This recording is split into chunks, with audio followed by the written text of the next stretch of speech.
अस्सलाम वालेकुम dear student.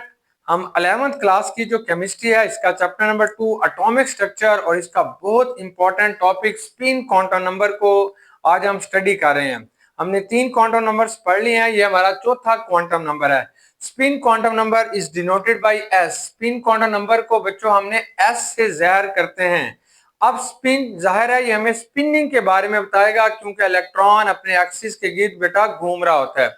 तो ये आप तौर पर जैसे एक लट्टू घूमता है अपने एक्सिस के गिर्द, ऐसे ही इलेक्ट्रॉन अपने एक्सिस के गिर्द घूमेगा। तो ये जो स्पिन क्वांटम नंबर है ये हमें क्या बताएगा? It tell us about spin या self rotation of electron in N orbital, कि एक ऑर्बिटल के अंदर जो इलेक्ट्रॉन घूम रहा होता है तो उसकी बेटा ये स्पिन के बारे में बताएगा। अब हम ये ख्याल करते हैं कि electrons are thought of spinning around their own axis. तो ऐसे ख्याल किया जाता है कि इलेक्ट्रॉन जो होता है वो अपने स्पिनिंग के गिर्द कैसे अपने एक्सिस के गिर्द घूम रहा होता है। जैसे हमारे पास अर्थ जो होगी वो अपने एक्सिस के गिर्द घूमती है, जस्ट लाइक दैट इलेक्ट्रॉन जो होता है वो भी अपने एक्सिस के गिर्द ऐसे ही स्पिनिंग कर रहा होता है। ये जो स्पिन क्वांटम नंबर होता है that is not derive from Schrodinger wave equation. जो शेक्रोडिंगर ने हमें वेव इक्वेशन दी थी उसके अंदर ये स्पिन क्वांटम नंबर नहीं था। ये जो क्वांटम नंबर था ये 1925 के अंदर बेटा डिस्कवर हुआ, जो होलनबिच और गोल्डस्मिथ, होलनबिच और गोल्डस्मिथ ये जो साइंटिस्ट थे इन्होंने पहली दफा 1925 के अंदर इस क्वांटम नंबर को बेटा डिस्कवर किया था। अब वैल्यूज ऑफ एस, हमारे पास जो भी बेटा एस की वैल्यूज कितनी होंगी, कितनी वैल्यूज होंगी इसकी for each value of M. अगर आपके पास मैग्नेटिक क्वांटम नंबर की जो भी वैल्यू होगी एस की वैल्यू, उसके लिए दो पॉसिबल वैल्यूज होंगी। तो एक ऑर्बिटल के अंदर हम कहते हैं ये इलेक्ट्रॉन रह रहे हैं, ऐसे ये दो इलेक्ट्रॉन एक ऑर्बिटल के अंदर होंगे। अब इसकी एस की बेटा दो वैल्यूज आपके पास आएंगी। पहली को हम कहते हैं अप स्पिन, या that is known as a upward spin, या बेटा स्पिन अप भी इसे हम कहते हैं, या क्लॉकवाइज स्पिन का नाम भी इसे हम देते हैं। जब एस की वैल्यू जमा 1/2 होगी, मतलब जैसे हमारे पास फॉर एग्जांपल ये एक एक्सिस है और ये बेटा एक इलेक्ट्रॉन है। अब हमारे पास जो क्लॉक होता है ये उसका 12 है, 1 है, 2 है, 3 है। अब घड़ी के अंदर सुइयां ऐसे घूम रही होती हैं। तो अगर इस तरीके से कोई चीज घूम रही है तो इसको आपने स्पिन अप कहते हैं, या इसी को आपने अल्फा स्पिन कहते हैं, या इसी को बेटा आप क्लॉक वाइज स्पिन कहते हैं। इसकी जो वैल्यू होगी वो एस बराबर है पॉजिटिव 1/2 होगी, यानी इसको बेटा आपने अप स्पिन ज़ाहिर करते हैं ऐसे। एक सिंगल इलेक्ट्रॉन को आपने अप स्पिन ज़ाहिर करेंगे या स्पिन अप कहेंगे, या इसी को आपने अल्फा स्पिन कहेंगे, या इसे क्लॉकवाइज भी कहते हैं। अब बेटा दूसरा जो होता है उसे आपने स्पिन डाउन कहते हैं, स्पिन डाउन कहेंगे, या that is also known as a anti clockwise. आप इसे एंटी क्लॉकवाइज भी कहेंगे। यहाँ पे अगर आप मैग्नेटिक फील्ड को ड्रा करते हैं तो हमारे पास जो नॉर्थ पोल होगा वो ऊपर होगा, जो साउथ पोल होगा वो बच्चों नीचे होगा। अब आपने दूसरी जो चीज आपने लेनी है बेटा उसे आप कहते हैं स्पिन डाउन। स्पिन डाउन कहेंगे या डाउनवर्ड स्पिन कहेंगे। इस केस के अंदर जो एस की वैल्यू होती है वो -1/2 होगी। इसे बेटा आपने एंटी क्लॉक वाइज भी कहते हैं, कि क्लॉक की मुखालिफ सिमत में हरकत करना, इससे बेटा आपने एंटी क्लॉक वाइज कहेंगे। या इसी चीज को आपने डाउनवर्ड स्पिन कहते हैं, कि ये डाउनवर्ड स्पिन होगी। अगर कोई भी बेटा डाउनवर्ड स्पिन होगी तो आप इसको किस तरीके से ज़ाहिर करेंगे? तो किसी भी ऑर्बिटल के अंदर डाउन स्पिन के अंदर इलेक्ट्रॉन को डाउनवर्ड नीचे की तरफ दिखाया जाएगा। अब हम कहते हैं ये हमारे पास क्लॉक है, ये 1 है, 2 है, 3 है, और ये एक इलेक्ट्रॉन है जो अपने एक्सिस के गिर्द घूम रहे हैं। अब जो डाउनवर्ड स्पिन होती है उसके अंदर इलेक्ट्रॉन जो होगा वो एंटी क्लॉकवाइज चलेगा, मतलब क्लॉक वाली सुइयां इधर आ रही होती हैं, वो इसकी मुखालिफ सिमत में जा रहा होगा। और इसमें जो मैग्नेटिक फील्ड होगा इसमें साउथ पोल ऊपर की तरफ आएगा और नॉर्थ पोल बेटा नीचे की तरफ आएगा। और इसकी जो वैल्यूज होगी वो आपके पास -1/2 आपने इसकी वैल्यूज रखते हैं।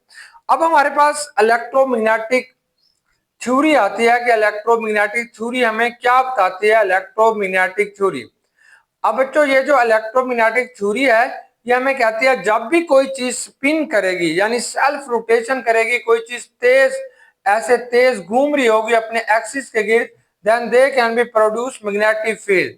तो घूमने की वजह से, स्पिनिंग की वजह से उस चीज ने बेटा मैग्नेटिक फील्ड पैदा करने हैं। यही वजह है कि ये जो इलेक्ट्रॉन होता है जब अपने एक्सिस के गिर्द बेटा स्पिनिंग कर रहा होता है, घूम रहा होता है, तो it can also produce magnetic field, ये मैग्नेटिक फील्ड पैदा करता है। यही वजह है कि हम कहते हैं कि electron also act as a magnet, कि ये जो इलेक्ट्रॉन होगा जब ये खुद स्पिनिंग करेगा तो इसलिए बेटा ये मैग्नेट के तौर पर भी अमल करता है, या मैग्नेट के तौर पर भी एक बिहेवियर शो करता है।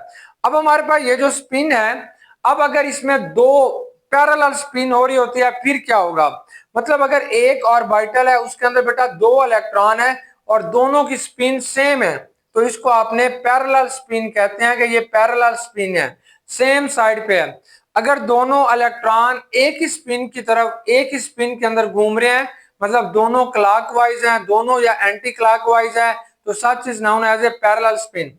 इस स्पिन के अंदर क्या होगा, दोनों के अंदर बेटा रिपल्शन पैदा होगी, दोनों एक दूसरे को रिपेल करेंगे तो इनके अंदर रिपल्शन आ जाएगी। Number 2, it can decreases there stability, इस तरीके से इनके अंदर पाई जाने वाली जो स्टेबिलिटी होगी वो भी कम हो जाएगी। अगर उनके अंदर एंटी पैरेलल स्पिनिंग है, एंटी पैरेलल का मतलब होता है कि एक जो है क्लॉकवाइज घूम रहा होगा और एक जो होता है वो बेटा एंटी क्लॉकवाइज घूम रहा होता है, तो that is known as a anti parallel spin. अगर इलेक्ट्रॉन जो होता है वो एंटी पैरेलल स्पिन के अंदर बच्चों घूम रहा होगा, तब इसकी जो है इनके दरमियान में जो रिपल्शन होती है वो कम से कम होगी, और इस तरीके से इनकी जो स्टेबिलिटी होती है वो ज्यादा से ज्यादा हमारे पास आ जाएगी। तो ये हमारे पास ना स्पिन क्वांटम नंबर था।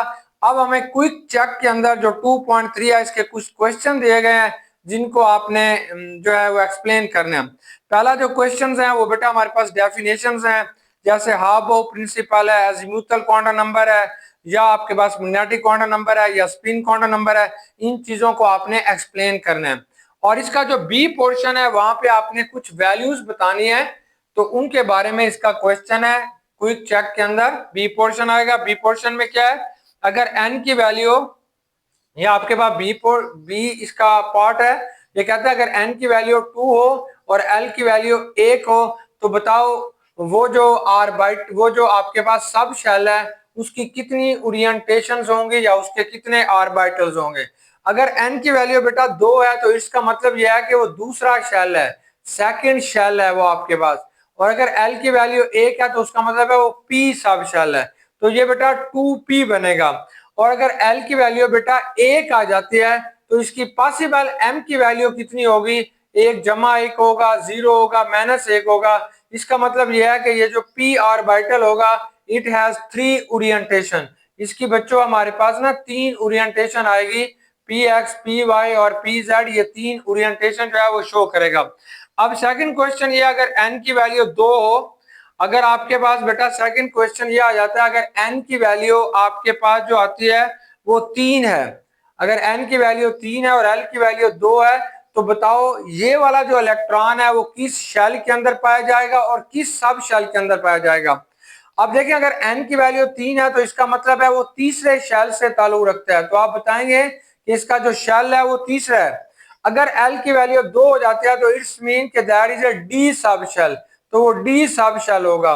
तो अब क्लियर हो गया कि वो जो इलेक्ट्रॉन है वो तीसरे शेल के अंदर होगा और जो उसका सब शेल होगा वो 2d, वो 3d होगा, यानी तीसरे शेल के अंदर, डी सब शेल के अंदर बेटा वो रह रहा होगा, और डी सब शेल जो होगा वो उसका सब शेल होगा और उसका शेल नंबर जो होगा वो 3 होगा।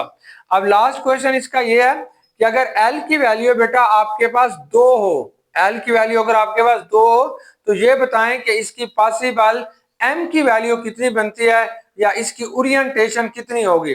अगर L की वैल्यू बच्चों हमारे पास 2 आती है तो that is known as a D orbital, तो ये डी ऑर्बिटल होगा।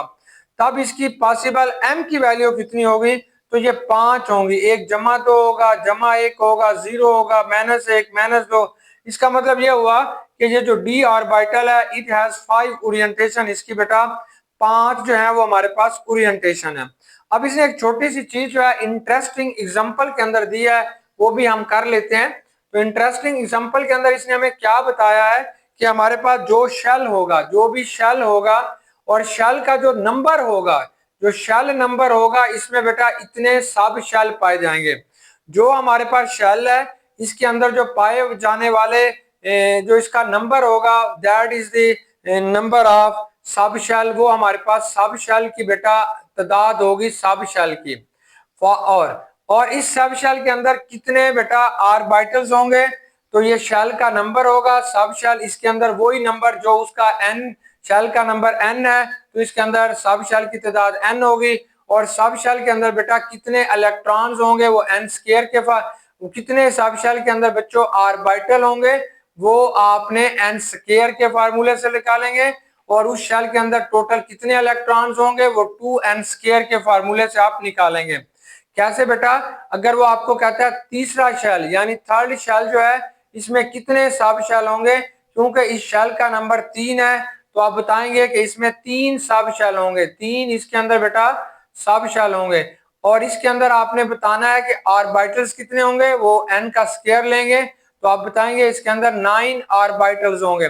और इसके अंदर टोटल इलेक्ट्रॉन कितने होंगे, तो आपने 3 का स्क्वायर लेंगे तो ये बेटा आपके पास 9 9 दूने 18, तो इसमें 18 इलेक्ट्रॉन होंगे। तो आप बेटा फॉर एग्जांपल वो कहता है फोर्थ शेल, आपके पास चौथा शेल है तो बताओ इसके अंदर कितने सब शेल होंगे, तो इसमें बेटा 4 सब शेल होंगे, 4 सब शेल होंगे। कौन कौन से होंगे, एक 4s होगा, 4p होगा, 4d होगा और बेटा 4f होगा। अब इनके सब इनके ऑर्बिटल्स कितने होंगे, 4 का बेटा आपने स्क्वायर ले लेना है, 4 का जब स्क्वायर लेंगे तो ये 16 बनता है, तो इसके अंदर 16 ऑर्बिटल होंगे। कैसे बच्चों, s का 1 ऑर्बिटल, p के 3 ऑर्बिटल, d के 5 ऑर्बिटल, f के 7, टोटल जमा करो तो 16। तो फोर्थ शेल के अंदर कितने इलेक्ट्रॉन पाए जाते हैं, तो वो 2n स्क्वायर का फार्मूला बेटा आप लगाएंगे, 2 ये 4 का स्क्वायर लेंगे तो ये 16 आएंगे, 16 को 2 से ज़रब दोगे तो 32 बेटा हमारे पास इसके अंदर इलेक्ट्रॉन पाए जाएंगे। उम्मीद है बेटा कि आपको क्वांटम नंबर समझ आ गए होंगे। नेक्स्ट हमने शेप्स ऑफ ऑर्बिटल को डिस्कस करेंगे। बेस्ट विशेस, अल्लाह हाफिज़।